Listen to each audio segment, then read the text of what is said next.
something to say. But because they understand, somewhere deep inside, that the moment they open their mouth, everything around them will shift and there will be no going back. Tommaso Cioni was that kind of person. For months he said almost nothing. While the world around him filled with noise, with theories, arguments, and stories that people built from whatever fragments they could find, he stayed still. He moved carefully through all of it, saying very little, giving almost nothing away.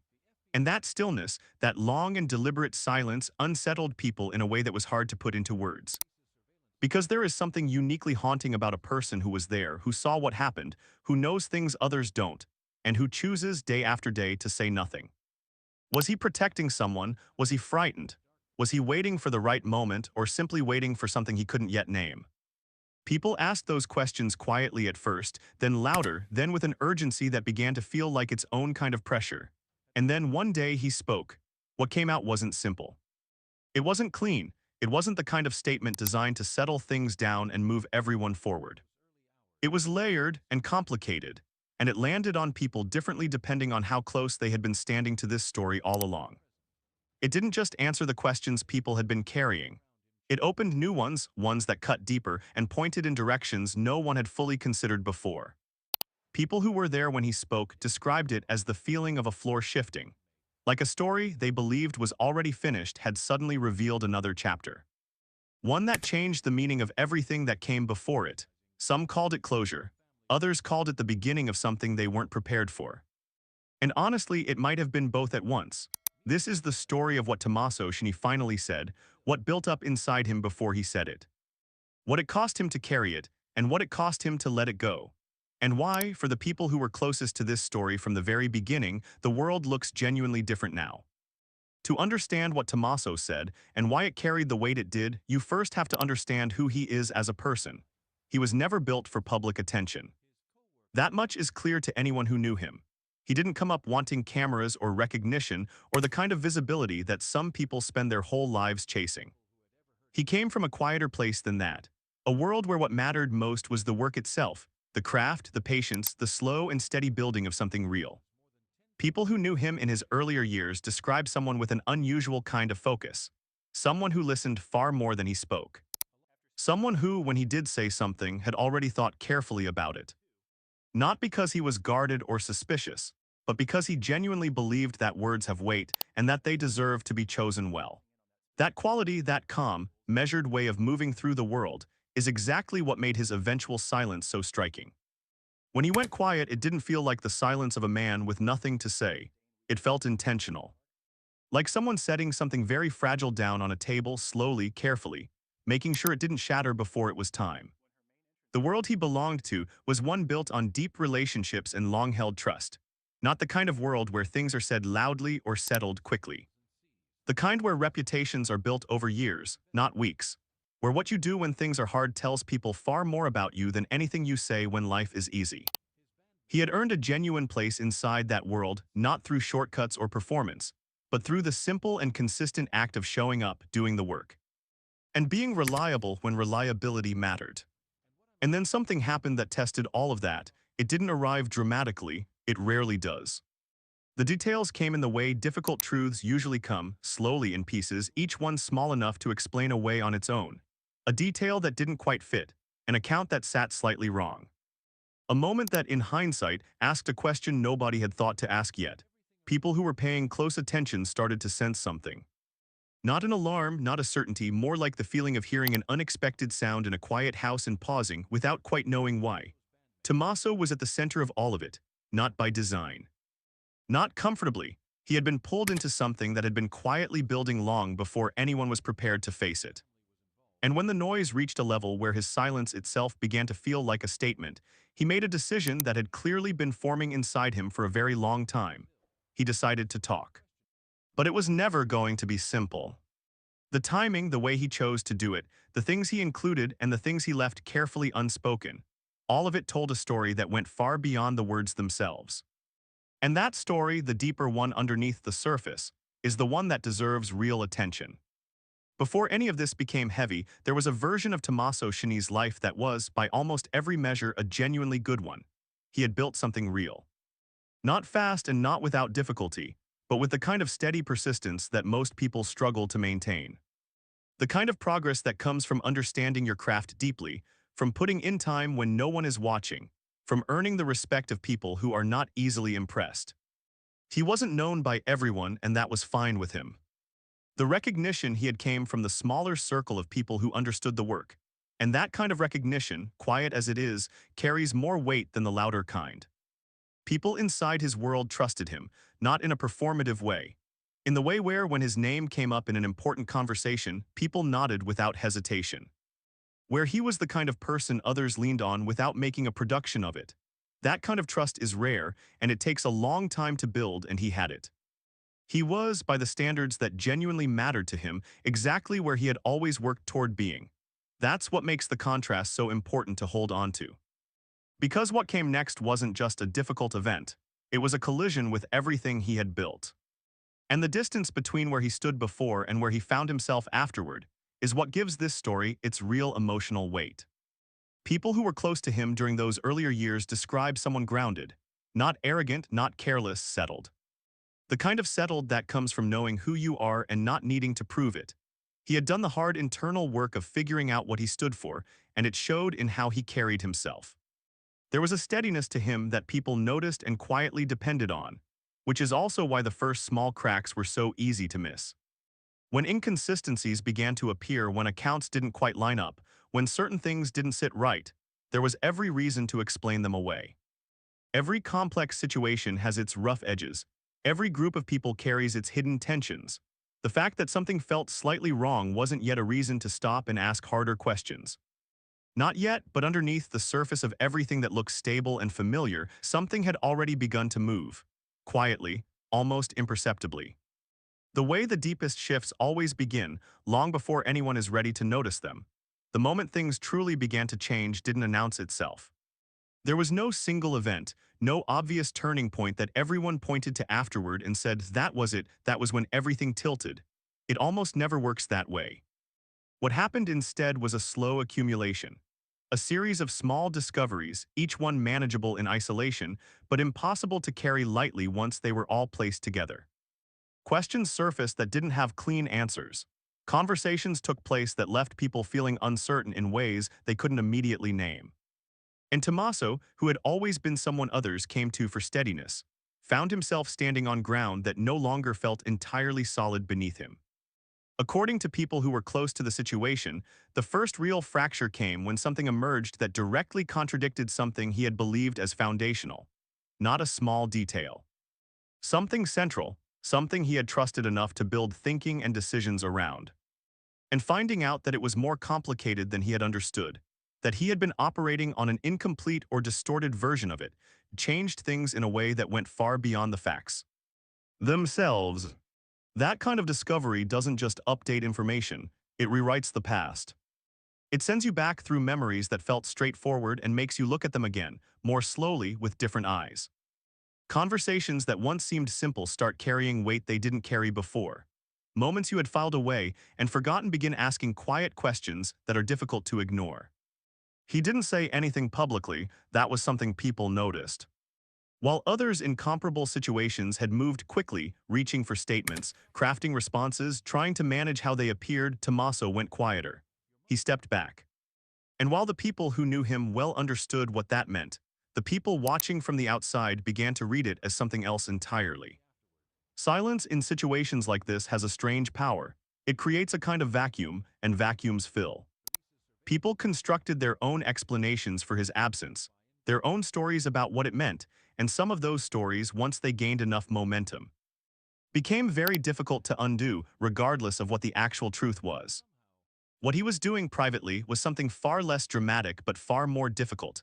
He was working through a genuine reordering, trying to understand where he actually stood in a story that had grown far larger than anything he had anticipated. And he was doing it carefully, because he already understood that when he finally did speak, the words would have to be worth the weight of everything he had held back. There is a point in any long and sustained pressure where something changes, where the weight of it stops being something you carry and becomes something that carries you. Where the act of holding on costs more than letting go. Tommaso reached that point. The questions around him had multiplied. The public noise had grown louder and harder to distance himself from. And the silence that had once felt like the most responsible option began to feel like its own kind of trap.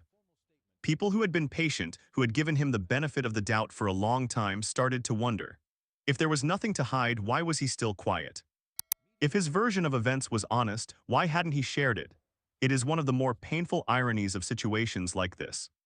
The more carefully someone protects their words, often because they are thinking seriously about consequences, about doing it right, about not causing unnecessary damage, the more that care gets misread. Caution looks like evasion. Thoughtfulness looks like fear. The very qualities that were driving him to stay quiet began to work against him in the court of public perception. According to people who were in contact with him during this period, the pressure was not only coming from outside, it was coming from people who knew him.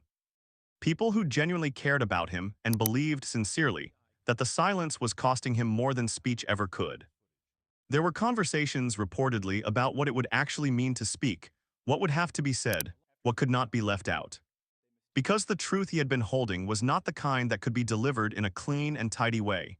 It was layered, it pointed in multiple directions. It required him to be honest about things that reflected on others and on himself in ways that weren't comfortable.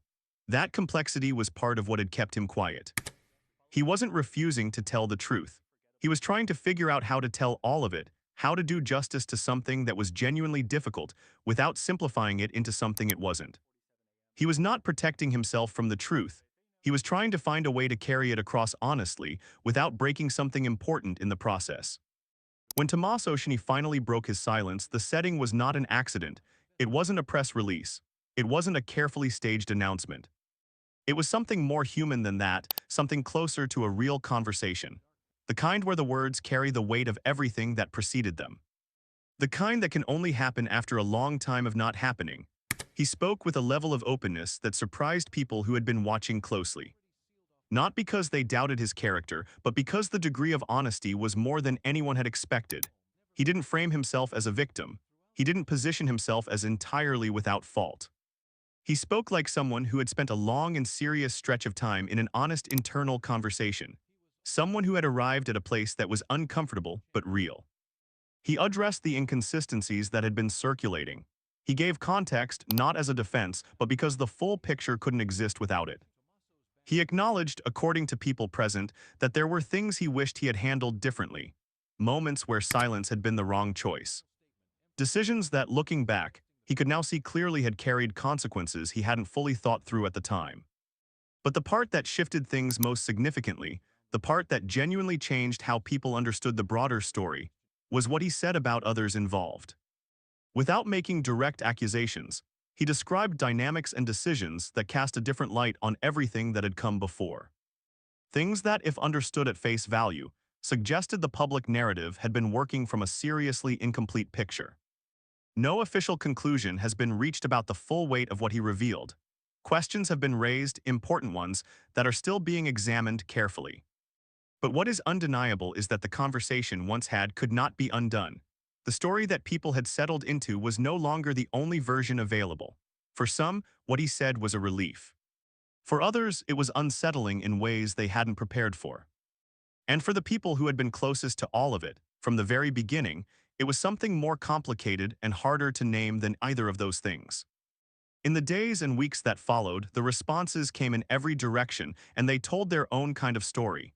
There were people who stood behind him, who found his account credible, consistent, and honestly delivered, who felt that what he had shared aligned with things they had sensed but never been able to confirm, who pointed to the steadiness of his account when it was pressed, the fact that the details didn't shift or contradict themselves the way less honest accounts tend to do under pressure. There were others who held back, not hostile but cautious.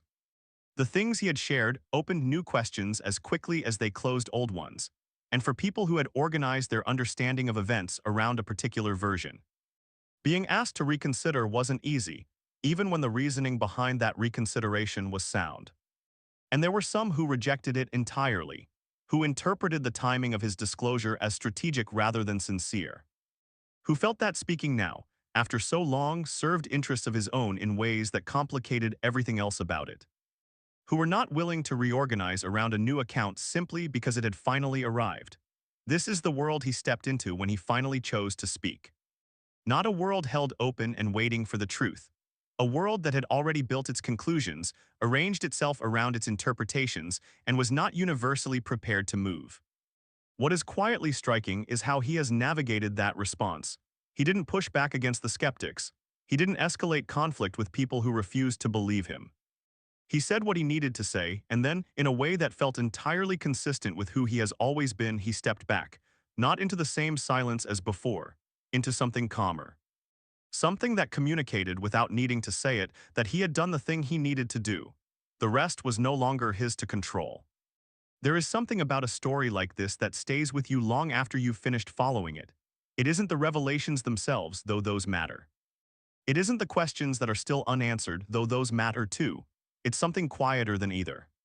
Something about the human cost of holding truth for a long time and the different kind of cost that comes with finally releasing it. Tommaso Cioni didn't speak to create drama. He didn't break his silence for applause or to claim some kind of victory. Everything about the way he did it suggests something more private than that. He spoke because the weight of not speaking had become heavier than the weight of what speaking would bring. And that calculation, that deeply human reckoning, is one that most of us have faced in some form at some point in our own far smaller lives. We all carry things we are not ready to say. We all have truths we are sitting with, waiting for the moment when saying them out loud feels survivable. And the silence we keep is almost never simple. It's usually a tangle of fear and loyalty and consideration, and a genuine belief that the right moment hasn't arrived yet. What Tommaso's story asks quietly is what happens when that moment finally does arrive, when you make the decision to say the thing you have been holding. The world, it turns out, does not simply reorganize itself into something cleaner. People do not automatically believe you. Truth does not automatically win. The story does not wrap itself up neatly just because the most honest version of it has finally been spoken. What you get instead is messier than that. You get the mixed response. The relief alongside the scrutiny. The people who are waiting for what you said and the people who still aren't sure they believe it. You get the strange and unsettling feeling of having done something necessary and still not feeling entirely at peace with having done it. And yet, nearly everyone who has faced that moment and who made the choice to speak honestly under real pressure will tell you it was still the right thing to do. Not because it resolved everything, not because it made the road easier, but because living inside your own honesty, whatever the response is, carries a different quality of weight than the alternative. A weight that, however uncomfortable, you can actually carry without losing yourself. Whether everything Tommaso revealed will be fully investigated, fully understood, or fully resolved, no official conclusion has been reached, and many of the questions raised remain open. But the conversation has changed, the story has shifted, the silence has been broken in a way that cannot be put back, and sometimes, honestly, that is all we can ask of a person. Not a perfect account, not a clean resolution, just the willingness to tell the truth as completely and honestly as they know how. If something in this story stayed with you, if a moment made you pause or think or feel something you didn't quite expect, share that in the comments. We read them and we think about them. What stood out to you? What questions are you still sitting with? And if you found your way here for the first time, consider subscribing. We take these stories seriously and we tell them slowly, and we will be here when the next one is ready.